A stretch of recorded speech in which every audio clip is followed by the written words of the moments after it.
A Bíblia diz em 2 Crônicas, capítulo 7, de 1 a 22.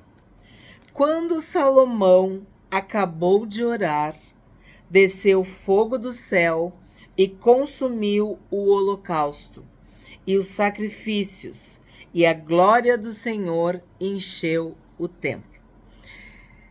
Vamos fazer uma retrospectiva. Davi quis construir o templo. E Deus disse: tu não pode construir, porque tu é um homem de guerra. Derramou muito sangue, mas o teu filho vai construir. E Davi fez tudo para que a construção acontecesse.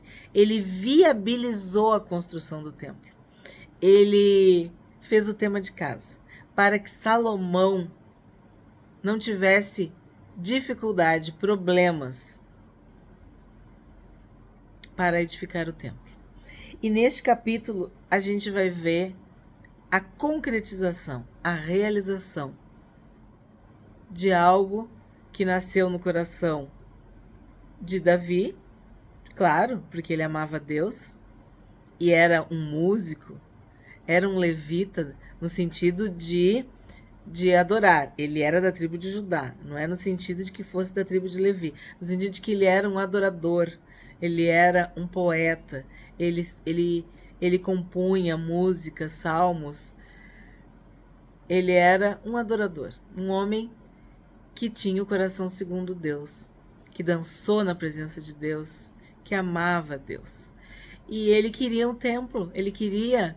Porque a gente sabe também que os outros povos tinham os seus templos, os falsos deuses, nós temos falado sobre isso. Mas nasceu no coração de um adorador ter um lugar para adorar ao seu Deus. E Deus barrou Davi, não permitiu que Davi construísse, mas abençoou Salomão. Tanto que muitas pessoas dizem, o templo de Salomão. Gente, o templo é de Deus, era a casa do Senhor, era o templo do Senhor. Salomão edificou o templo. É para identificar, é para que as pessoas saibam que estamos falando do templo construído por Salomão. E aí nesse versículo, a glória de Deus enche o templo. Significa que Deus estava ali. Deus aprovou. Deus não habita num lugar impuro, imundo, sujo. Então, esse templo tinha sido feito de acordo com a majestade, com a santidade, com a glória de Deus. E Deus respondeu aparecendo, visitando. A glória de Deus encheu o templo. Isso é uma lição para nós. Nós queremos ver a glória de Deus, nós queremos experimentar a presença de Deus nas nossas vidas, então nós temos que andar em santidade. Sede santos, porque eu sou santo, é o que o Senhor diz. Quanto mais nós nos aproximamos de Deus através da leitura da sua palavra, através da oração, através do louvor, da adoração, mais Deus se revela, mais a glória de Deus está conosco. O próprio Deus está conosco. Isso é o que fica para nós, de que nós somos templo, nós somos santuário, nós somos morada. E o Espírito Santo habita em nós. Mas ele é santo. A santidade de Deus não se mistura com o pecado. Aquilo que é profano, aquilo que é vil, aquilo que é imundo, aquilo que é baixo, não tem nada a ver com aquilo que é santo, que é justo, que é puro, que é eterno, que é digno. Então nós temos que lembrar disso sempre.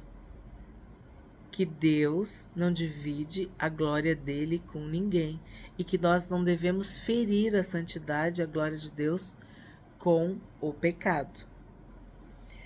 Então, tudo deu certo. E Deus compareceu. A glória de Deus encheu o templo. 2.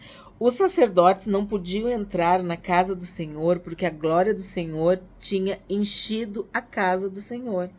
Todos os filhos de Israel, vendo descer o fogo e a glória do Senhor sobre o templo, se inclinaram com o rosto em terra, sobre o pavimento, adoraram e louvaram o Senhor, porque Ele é bom, porque a sua misericórdia dura para sempre. Olha que lindo! Então, o fogo do céu e a glória do Senhor significa o quê? A presença do próprio Deus. O que o fogo simboliza? O Espírito Santo. Deus é fogo consumidor. O que é esse fogo? Que queima, que consome, que purifica, que refina o ouro, né? O poder do fogo. Então, tudo isso são símbolos da presença da glória de Deus. E fala sobre o rosto em terra, é o que? Se humilhar. Tu não pode olhar para o sol. Agora tu imagina olhar para Deus, para a glória de Deus.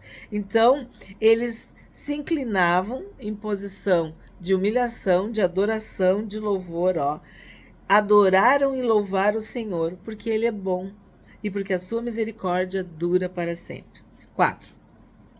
Então o rei e todo o povo ofereceram sacrifícios ao Senhor. O rei Salomão ofereceu em sacrifício 22.000 bois e 120.000 ovelhas. Assim, o rei e todo o povo consagraram a casa de Deus. Então a gente pensa assim, é muito boi e muita ovelha. E claro, isso virou um banquete, um churrasco, uma festa, uma celebração, uma festividade em louvor, em adoração a Deus, pela inauguração do templo. Os sacerdotes estavam nos seus devidos lugares, bem como os levitas com os instrumentos musicais do Senhor, que o rei Davi tinha feito para com eles louvar o Senhor, porque a sua misericórdia dura para sempre. Quando Davi o louvava pelo ministério deles, os sacerdotes que tocavam as trombetas estavam diante deles, e todo Israel se mantinha em pé.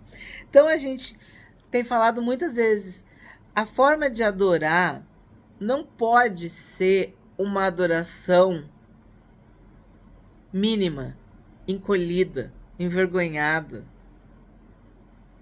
presa, limitada, sabe? Tu tem que ser extravagante. Tu tem que ser como Davi, que tirou as roupas reais, trocou as suas vestes de rei e dançava, livre, feliz, realizado, adorando, louvando, consagrando tudo a Deus, um coração grato. Tu tá na presença do Deus vivo, tu tá na presença do Deus eterno, do Deus todo-poderoso. A glória de Deus enche o templo, a glória de Deus enche as nossas vidas. A glória de Deus não nos permite olhar. Então, a gente se prostra, se inclina, adora a Deus. E aqui fala dos instrumentos, fala dos levitas, dos sacerdotes. Tudo que tu fizer para louvar e adorar a Deus é pouco. Então, como que tu vai ter uma adoração contida, meio para baixo, meio assim? Tu tem que louvar com todo o teu coração, com toda a tua alma, com todo o teu entendimento, com toda a tua força, com toda a tua alegria, o culto racional. Então, aqui a gente vê que foi um momento específico de inauguração, de consagração do templo, mas todos os dias na presença de Deus deve ser motivo de louvor e de adoração. Salomão consagrou também o meio do átrio que estava diante da casa do Senhor, pois ali ofereceu os holocaustos e a gordura dos sacrifícios pacíficos. Ele fez isso porque no altar de bronze que Salomão tinha construído não cabiam os holocaustos, as ofertas de cereais e a gordura dos sacrifícios pacíficos. Não estou falando da exuberância, do exagero, de tu fazer o máximo, de tu ir além, fazer tudo para que essa adoração, esse louvor, essa oferta, essa gratidão seja algo grande, majestoso, poderoso, como nosso Deus merece, como Ele é digno de toda a honra, de todo louvor, de toda adoração, de todo poder, de todas as ações de graça. Me lembrei agora também das 2 moedinhas que a viúva deu, ofertou. E o Senhor Jesus disse que ela tinha ofertado mais do que todos, porque os ricos davam só um pouco, né? Davam uma parte, e ela deu tudo que tinha. Então, é nesse sentido que eu quero marcar, pontuar, salientar. Que a adoração é isso, é tu dar tudo que tu tem, do fundo do teu coração, do fundo da tua alma, com todo o teu entendimento. Adorar a Deus. Deus é espírito e busca verdadeiros adoradores. Então significa que existem falsos adoradores. Pessoa que adora de qualquer jeito, que não se expressa, não é livre na adoração. Então aqui a gente vê que havia uma abundância, havia uma prosperidade, havia uma multiplicação, algo muito grande, muito majestoso. Nesse tempo, Salomão celebrou a festa durante 7 dias, e todo Israel com ele, uma grande congregação, desde a entrada de Ramate até o rio do Egito. Então, era uma festa, uma festividade, uma celebração que durou 7 dias. Não é o que eu estou falando? Não tinham pressa de sair da presença de Deus. No 8º dia, tiveram uma reunião solene, porque por 7 dias haviam celebrado a consagração do altar. O que quer dizer celebrar? É festa, é alegria, é música, é louvor, é adoração. E a festa durou mais 7 dias. E a gente viu o que é o 7. O 7 é o total, é o completo, é algo perfeito. No 23º dia do 7º mês, o rei despediu o povo para suas tendas. E todos voltaram alegres e de coração contente, por causa do bem que o Senhor tinha feito a Davi, a Salomão e a Israel, seu povo. Isso aqui é o resumo de todos nós quando estamos na casa do Senhor. Um dia na casa de Deus, nos atos de Deus, vale mais do que 1000 fora. O que quer dizer isso? Eles ficaram na presença de Deus, eles louvaram e voltaram alegres, com o coração contente, porque eles estiveram na presença de Deus, adoraram a Deus com tudo o que eles tinham, com tudo o que eles eram, com músicas, com instrumentos, enfim. Ofereceram o seu melhor em louvor e adoração a Deus. 11. Assim Salomão acabou de construir a casa do Senhor e o palácio real. Tudo que Salomão tinha planejado fazer na casa do Senhor e no seu palácio, ele efetuou com sucesso. Como eu disse, ele fez tudo como era para ter sido feito. Honrou seu pai e, acima de tudo, honrou a Deus, fazendo como Deus tinha determinado. Olha só. De noite, o Senhor apareceu a Salomão e lhe disse: ouvi a sua oração e escolhi para mim este lugar para a casa do sacrifício. Significava que Deus tinha aceitado o templo. Deus tinha abençoado o templo. Porque Deus não iria aparecer, Deus não iria revelar, manifestar, expressar a sua graça, a sua glória, a sua presença num lugar que ele não aprovasse.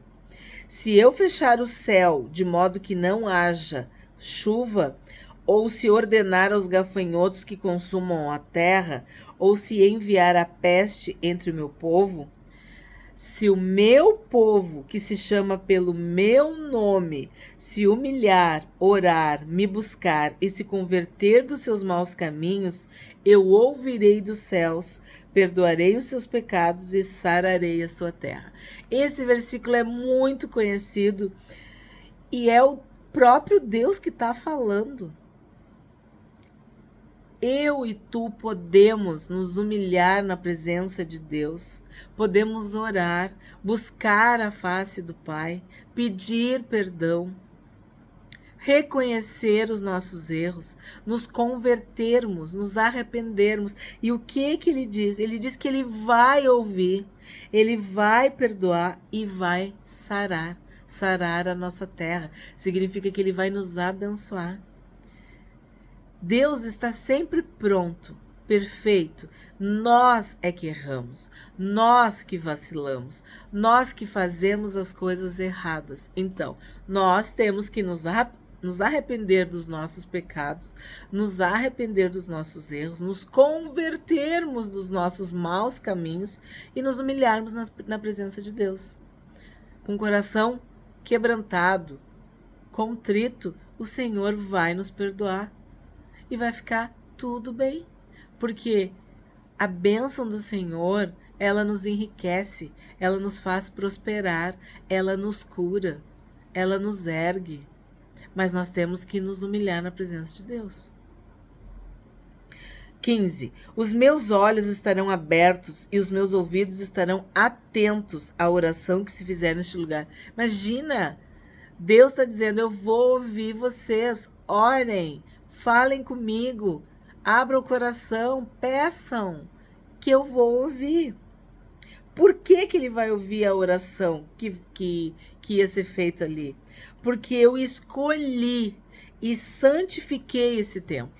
É o que eu estou dizendo, Deus chancelou, ele assinou embaixo, ele aprovou, ele concordou, ele abençoou o templo. Eu escolhi e santifiquei esse templo para que nele esteja o meu nome para sempre. Os meus olhos e o meu coração estarão ali todos os dias. Aí tu pensa, mas esse templo foi destruído, foi saqueado. Mas o templo, ele simboliza eu e tu. Nós somos o templo, nós somos o santuário, nós somos a morada, o lugar preferido, a habitação favorita, preferida de Deus. Então, o que ele quer dizer? Que se nós andarmos com ele, ele andará conosco. Nós estaremos sempre juntos. Então, ele ouvirá a nossa oração. Ele se agrada de ouvir a oração do justo. Mas a oração do ímpio, ele tampa os ouvidos, ele rejeita. Então, ele está dizendo claramente aqui, de que os olhos e o coração dele estariam todos os dias voltados para o templo.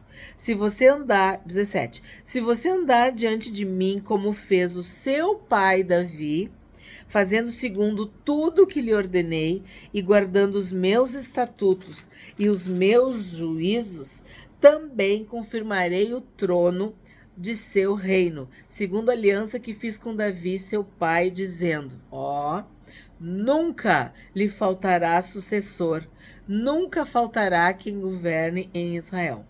Porém, se vocês se afastarem de mim e abandonarem os meus estatutos e os meus mandamentos que eu lhes prescrevi, e se servirem outros deuses e os adorarem, então os arrancarei da minha terra que lhes dei, e lançarei para longe da minha presença este templo, que santifiquei ao meu nome, e tornarei o templo em motivo de provérbio e de escárnio entre todos os povos.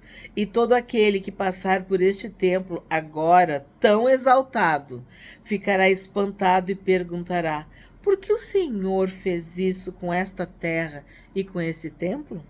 E a resposta será, porque deixaram o Senhor, o Deus de seus pais, que os tirou da terra do Egito, e se apegaram a outros deuses, e os adoraram e os serviram. Por isso ele trouxe sobre eles todo este mal. Não tem dúvida, está explicado. Deus assim, falou claramente. Se vocês me obedecerem, guardarem os meus caminhos, os meus mandamentos, andarem comigo, eu vou andar com vocês. Mas se vocês se desviarem, desobedecerem, é isso que vai acontecer, a destruição, a humilhação, o escárnio, a zombaria. O que nós aprendemos hoje com este capítulo? Que Salomão orou e desceu fogo do céu e a glória do Senhor encheu o templo. Aquela oração de Salomão foi uma oração de consagração do templo, mas também de honra, de louvor, de adoração a Deus. Houve uma celebração, uma festa, uma festividade. Houve louvor, adoração, ações de graças, sacrifícios, ofertas e um banquete, um churrasco, uma celebração que não acabava, porque aquele 7 mais 7 mais 7 significa algo completo, perfeito, total, pleno. O que Deus disse para Salomão? Deus disse que se o seu povo se humilhasse e orasse e buscá-lo, buscar a minha face, quer dizer, me buscar quem eu sou, e se converter dos seus maus caminhos, ele ouviria as orações, perdoaria os pecados e sararia a sua terra. Então, a parte de Deus, ele sempre faz. Ele é fiel, ele é justo, ele é misericordioso, ele é bom, ele é um Deus que nos ama. Mas nós somos pecadores e como pecadores nós devemos orar e vigiar, perseverar, permanecer firmes, guardando os mandamentos do Senhor.